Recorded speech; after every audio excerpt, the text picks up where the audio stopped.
We did the evolution of the school itself. The beginning of informal education is very unclear because it's always happened throughout history. Parents or elders always had to prepare the youth for going into the world. And just for survival. And then like one of the examples we put the picture up is because Native Americans, we know that they did a lot of that. But I mean, even now you get informally educated at home. Okay. Education in Greece, as everybody's talked about, basically was divided. The Athenian approach was boys ages 8 to 16 attended a series of public schools, and the emphasis was on individual development, aesthetics, and culture. They went to 3 different schools: grammar school where reading, writing, and counting was taught; gymnastics schools where sports and games were taught; and music schools where history, drama, music, poetry, speaking, science, those things were taught also. And then the Spartans were just focused on the military approach, basically. There was little intellectual content. Students were to learn patriotism, obedience, cunning, and physical strength. And this was because Sparta was a militaristic state. The Roman Empire changed all of that. They conquered Greece in 146 BCE. Most children were still being educated in the home before this, except for some who went to these schools called Ludi, I didn't know how to pronounce that. And they just learned basically reading and writing, that was it. Once the Romans conquered Greece, the Greek education system just kind of absorbed into that. There were a lot of Greek teachers that were kept as slaves and they used them.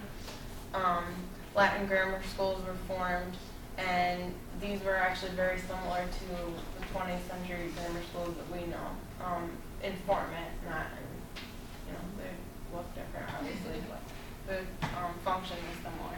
And before Romans conquered Greece, girls were taught at home on how to raise a family and control a household, while boys were taught the trades of their father. So if your father was a carpenter, you learn how to be a carpenter. Okay. The Dark Ages is kind of considered just a period where there wasn't a lot of progress made, especially in this area. But the one exception is when Charlemagne was the ruler. He wasn't very educated, but he felt strongly about education, so he found Alcuin, I don't know how to say that guy's name. But he was his educational advisor. He looked far and wide for him, and he was the most famous educator of that time. This is also the time when the 7 liberal arts came into play, and now we've kind of dropped the 7, and liberal arts is just referred to for general education.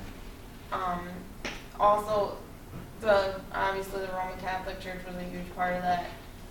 They were responsible for the little education that occurred. There were schools to induct people into the faith and to train clergy and church leaders. Although there was some progression, really, religion was the prominent purpose for all of that. Okay. This is kind of the transition as everybody was starting to settle America. That's when a lot of progress was made. The need for education obviously was presenting itself because there were a lot of people here, and Boston was really at the center of a lot of that. This is when one-room schoolhouse was coming about. So a one-room schoolhouse was the main source of education at this time. There was a one-room building where kids of all ages gathered to learn. Small towns would have many because most students had to walk to their schools. Public transportation that we have now eliminated one-room schoolhouse, but back then that was their school. Okay. The first college in America was Harvard, and that was in 1636.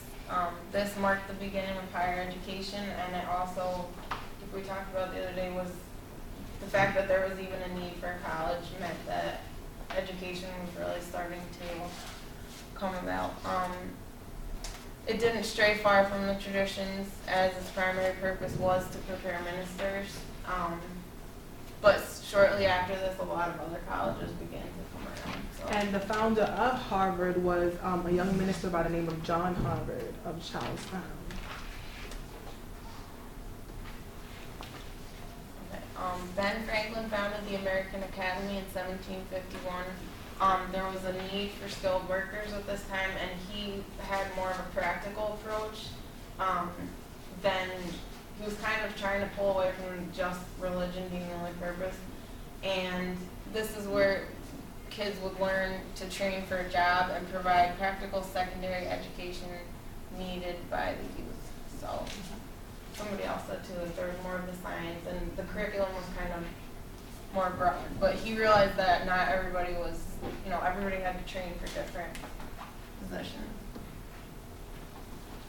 The first high school was opened in Boston in 1821. There was a wide curriculum including math, science, history, logic. This school was distinctly American educational institution. Religion was no longer the focus, the primary focus, and it was not a private school. And this is when that change happened, where you didn't necessarily have to have a lot of money to get to school. In 1892, the Committee of 10 report suggested high school as 7th to 12th grade, and that there should be 12 sequential grades in education.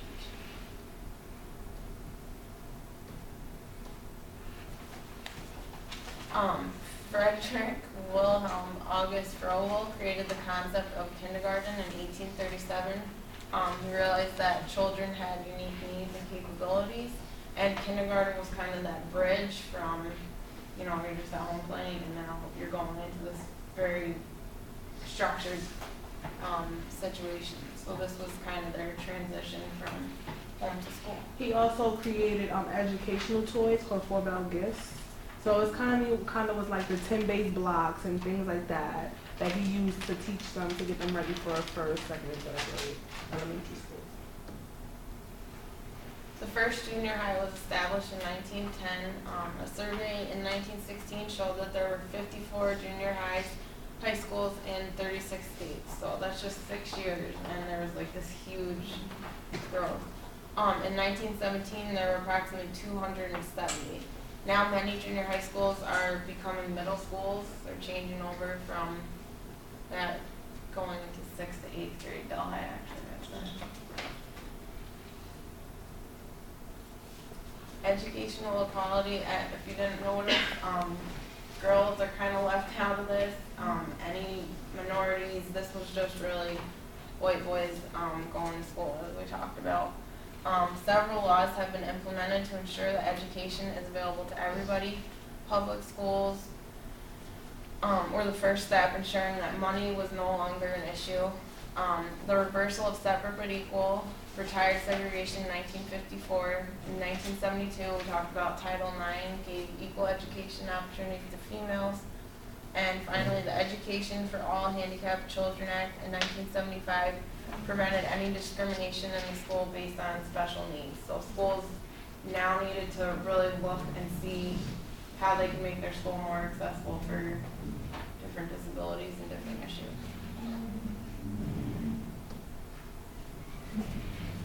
And now many children now begin their education between 3 and 4 at preschools or Head Start programs. Kids then go to kindergarten, then elementary school, and then either move on to middle school or junior high, and then to high school. For some people it ends there, others choose to attend college, which can be anywhere from obviously like a trade program or just quick certification programs to a doctorate program.